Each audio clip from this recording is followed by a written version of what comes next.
முழுங்குங்க, நல்லா முழுங்குங்க. சாப்பாடை மென்னுலாம் சாப்பிட்ற வேண்டாம். அப்போதானே நெஞ்செரிச்சல் வரும். எப்போ பார்த்தாலும் நெஞ்செரிச்சலா இருக்குன்னு புலம்பிட்டே இருக்கீங்க இல்லையா? ஏன் நெஞ்செரிச்சல் வருதுன்னு கொஞ்சம் தெரிஞ்சுட்டு போங்க.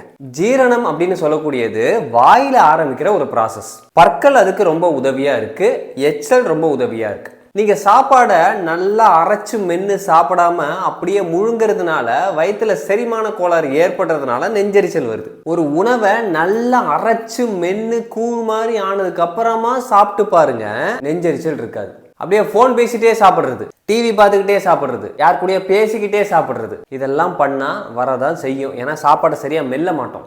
இதை விட ஒரு முக்கியமான காரணம் இருக்கு, பசி இல்லாம சாப்பிடுறது. ஏற்கனவே வயிற்றுல முன்னாடி சாப்பிட்ட உணவு செரிமானம் ஆகாம வெயிட் பண்ணிட்டு இருக்கிறப்போ மறுபடியும் வயிற்றுல உணவை போட்டீங்கன்னா கண்டிப்பா நெஞ்செரிச்சல் வரும். புளிப்பு ஏறி போன இட்லி தோசையை திரும்ப திரும்ப சாப்பிட்டா நெஞ்செரிச்சல் வரும். அசிடிக் அதிகமா இருக்கிற உணவுகளை திரும்ப திரும்ப சாப்பிட்டா நெஞ்செரிச்சல் வரும். எவ்வளவோ நல்ல உணவுகள் இருக்கு, அதை பசி எடுக்கும் போது தேர்ந்தெடுத்து அளவு தெரிஞ்சு சாப்பிட்றது சிறப்பு.